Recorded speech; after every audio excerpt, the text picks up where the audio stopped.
नरसिंह अवतार और शरभ अवतार की कथा। भगवान विष्णु का नृसिंह या नरसिंह अवतार उस महान परंपरा का हिस्सा है जब जब दैत्यों और बुरी शक्तियों ने धरती पर अधर्म, क्रूरता, निर्दयता और अत्याचार बढ़ाया, तब भगवान विष्णु ने उनका सर्वनाश करने के लिए कोई न कोई अवतार अवश्य लिया। शास्त्रों और पुराणों में इसका विस्तार से वर्णन मिलता है। इसी क्रम में भगवान विष्णु ने हिरण्यकश्यप नामक असुर का वध करने के लिए अपना चौथा अवतार नरसिंह रूप में लिया। यह अवतार उन्होंने अपने परम भक्त प्रहलाद की रक्षा के लिए धारण किया था। भगवान नृसिंह आधे मानव और आधे सिंह के रूप में प्रकट हुए थे। उनका मस्तक और धड़ मानव जैसा था, लेकिन मुख और पंजे सिंह जैसे थे। पौराणिक कथाओं के अनुसार हिरण्यकश्यप एक बहुत शक्तिशाली असुर राजा था जो प्रहलाद का पिता था। भगवान नृसिंह एक स्तंभ से प्रकट हुए जिसे माणिक्य स्तंभ भी कहा जाता है। उन्होंने हिरण्यकश्यप को अपनी नाखूनों से चीरकर मार डाला और प्रहलाद की रक्षा की। लेकिन हिरण्यकश्यप का वध करने के बाद भी भगवान नृसिंह का क्रोध शांत नहीं हुआ। वे उग्र रूप में तीनों लोकों का संहार करने को तैयार हो गए। प्रहलाद ने भी बहुत प्रयास किया, लेकिन उनका क्रोध नहीं थमा।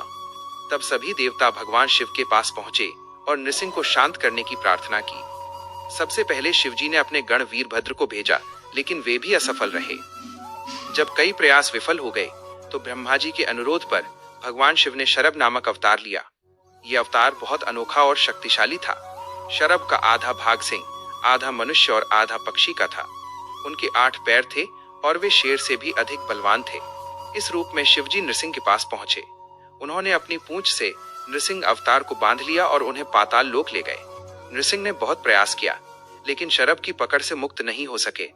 वहां शिवजी ने अपने पंजों से नृसिंह को उठाया और चोंच से प्रहार किया। इससे नृसिंह अवतार को आभास हुआ कि उनका उद्देश्य पूरा हो चुका है। तब भगवान विष्णु ने नृसिंह रूप का त्याग करने का निर्णय लिया। उन्होंने शिवजी से निवेदन किया कि वे उनके चर्म को अपना आसन बना लें। इसके बाद विष्णु जी अपने मूल रूप में लौट आए और शिवजी ने नृसिंह के चर्म को आसन के रूप में स्वीकार किया। दरअसल नृसिंह अवतार का ये क्रोध और तांडव भगवान विष्णु की लीला का हिस्सा था। वे चाहते थे कि शिवजी भी इसमें शामिल हों। नृसिंह की लीला के माध्यम से शिवजी को पवित्र आसन प्राप्त हुआ।